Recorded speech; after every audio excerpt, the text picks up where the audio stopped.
ITI लेडकर adventure channel में दोस्तों आपका स्वागत। हम आज बात करेंगे कि अप्रेंटिसशिप जो चितरंजन के लिए यहाँ पे निकली हुई है, चितरंजन लोकोमोटिव वर्कशॉप। जो चितरंजन आपका पश्चिम बंगाल में है। चितरंजन ये एक क्या है, लोकोमोटिव कारखाना। यहाँ पे नए रेल इंजनों का क्या होता है, निर्माण होता है। लगभग ये 71 वर्ष से सेवा दे रही है चितरंजन लोकोमोटिव वर्कशॉप। 71 वर्ष हो गया। यहाँ की अप्रेंटिसशिप आयु है लगभग 400 कुछ पद आए हैं, 492 पद आपके यहाँ पे आए हैं अप्रेंटिसशिप के लिए। ठीक है, जो हाल ही में बच्चे ITI पास किए हैं या अभी उनका रिजल्ट अभी पेंडिंग में, वो दोनों लोग इसके लिए एलिजिबल है। ठीक है, तो हम आज यहाँ पे सारी बातें आपको बताएंगे कि एज कैटेगरिया कितना होना चाहिए, एज कितना होना चाहिए, इसके लिए क्या क्या प्रोसेस है, एप्लीकेशन, हर चीज़ आपको मतलब जो भी चीज़ इसके लिए चाहिए सब बताया जाएगा। Age criteria, merit list, exam होगा या नहीं होगा, कैसे क्या होगा, सारी चीज़ें बताई जाएंगी। कौन इसको भर सकता है, कौन नहीं भर सकता, सभी के लिए। ठीक है, तो इसके लिए आपको पहले दिया है ITI पास आउट कैंडिडेट या NCVT का फाइनल एंड प्रोविजनल। अगर आप फाइनल ईयर्स में हैं, आपने पेपर दे दिया, आपका रिजल्ट अभी आया नहीं है, तब भी इसको आप क्या कर सकते हैं, इस फॉर्म को अप्लाई कर सकते हैं। ठीक है, चितरंजन वर्कशॉप का यह आपका यहाँ पे आया हुआ है अप्रेंटिसशिप। ठीक है, तो अप्रेंटिसशिप में देखिए यहाँ पे सभी एज जो भारत सरकार का जो नियम है सन 2011 17/6 सन 2011 के द्वारा, मतलब सभी सीटें यहाँ पे क्या किए हैं, बंटवारा एज ए कैटेगरी वाइज कर दी गई है।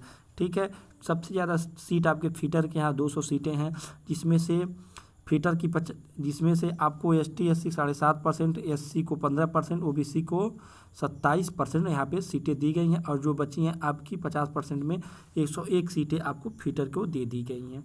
ठीक है, इसी तरह सभी ट्रेडों के इलेक्ट्रीशियन के यहाँ पे 5वें नंबर पे है कि 57 सीट है, और 57 सीट इलेक्ट्रीशियन के आपके और रिजर्व कैटेगरी के 30 सीट OBC के हैं, 17 सीट आपके SC ST के, टोटल 112 सीट है। ठीक है, हाईएस्ट में बात करें तो इलेक्ट्रीशियन और फीटर के लिए ही सबसे ज़्यादा सीटें यहाँ पे आवंटित की गई हैं। ठीक है, इसके बारे में भी आगे एज कैटेगरी और कैटेगरी को पढ़ेंगे, इसमें क्या क्या दिया गया है, कौन इसके लिए क्या है। तो इसमें रिजर्वेशन की बात करें तो इसमें जो आपका PWD हैं, यानी जो फिजिकल हैंडीकैप है, उनके लिए लगभग 3%, यानी इसमें से 3% सीट यहाँ पे आवंटित कर दी गई है PW कैंडिडेट के लिए।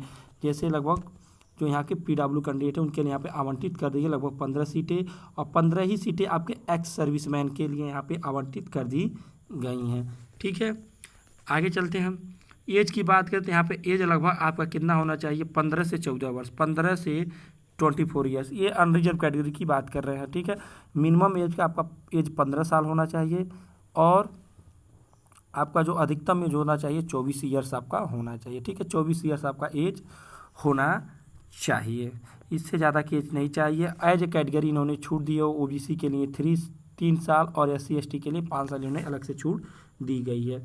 ठीक है, इसके बारे में यहाँ पे देखिए इन्होंने दे रखा है कि अगर अनरिजर्व कैटेगरी है तो 1997 से सन 2006 तक इसको फार्म को अप्लाई कर सकता है। OBC है तो 94 से, और SC ST है तो 92 से अप्लाई कर सकता है, अगर यानी 92 उसका एज हो।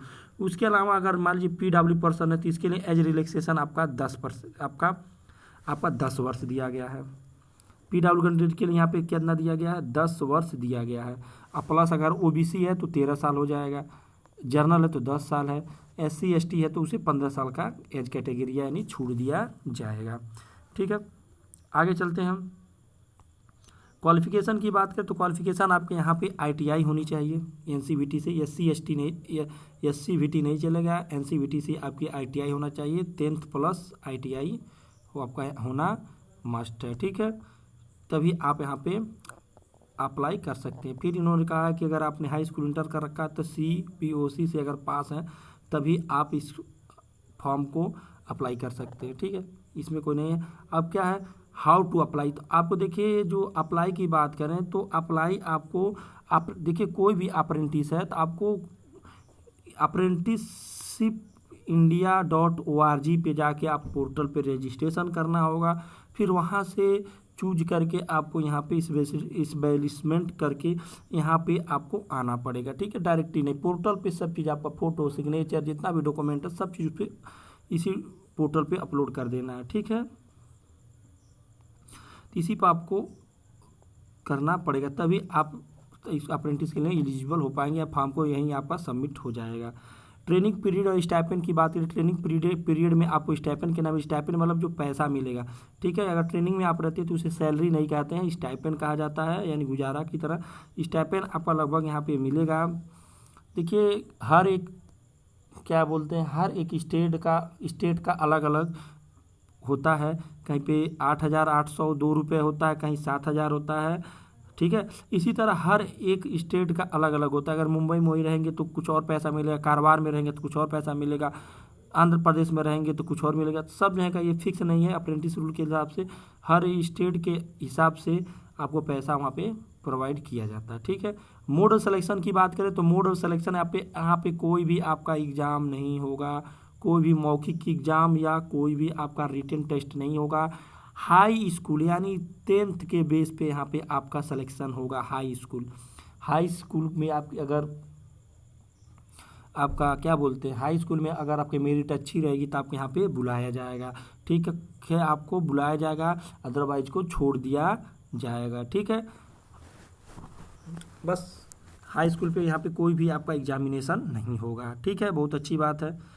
और एक तरह से गड़बड़ भी है, जिसका कम है उसके लिए, लेकिन जिसका अधिक है उसके लिए तो बहुत अच्छी बात है, ठीक है।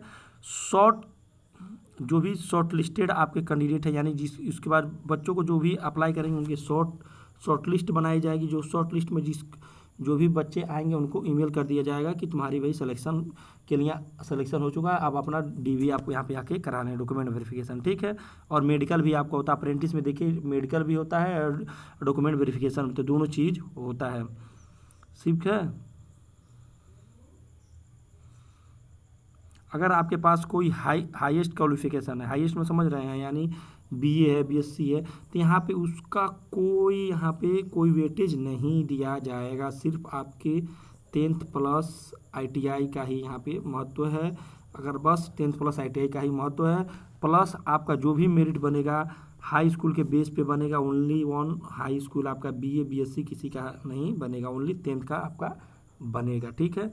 इंटर का भी नहीं बनेगा, 10+2 का भी नहीं बनेगा, यानी 12 का भी नहीं यहाँ पे बनेगा। सिर्फ आपके 10 के मेरिट पे ही बनेगा, ठीक है, याद रखिएगा, ठीक है।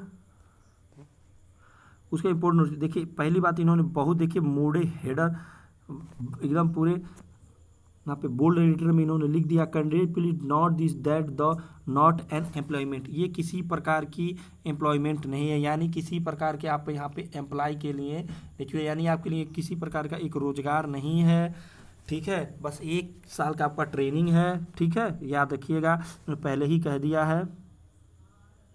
देखिए इन्होंने कहा अगर आपने एप्लीकेशन जो दिया है तो ये सारा निर्णय आपके यहाँ के रेलवे के बोर्ड पे डिपेंडेंट, रेलवे की बोर्ड चाहे सेलेक्ट करे या अनसेलेक्ट, सब उसके हाथ में है, ठीक है। अगर यहाँ पे मात्र 2 लिस्ट जारी की जाएगी, ठीक है। पहली लिस्ट आपको बुलाया जाएगा और दूसरी लिस्ट में आप उन बच्चों को बुलाएगा जिनका कुछ डॉक्यूमेंट में प्रॉब्लम है, डॉक्यूमेंट नहीं उपलब्ध करा पाए हैं, तो उनके लिए यहाँ पे दोबारा बुलाया जाएगा और सेल्फ अटेस्टेड कॉपी के साथ आपको जाना है और अपलोड भी आपको सेल्फ अटेस्टेड कॉपी ही अपलोड करनी है, ठीक है, जो भी सर्टिफिकेट है, ठीक है।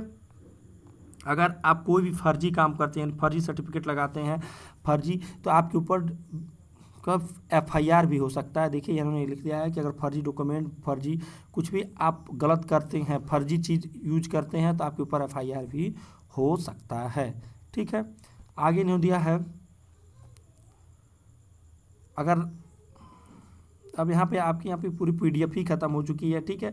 तो आपसे यही आशा करता हूँ कि आप लोगों को ये वीडियो अच्छे समझ में आए। अगर आप लोग फॉर्म अप्लाई करने से पहले एक बार फिर से नोटिफिकेशन को पढ़ लें अच्छे से और तभी जाके फॉर्म को अप्लाई करें, ठीक है।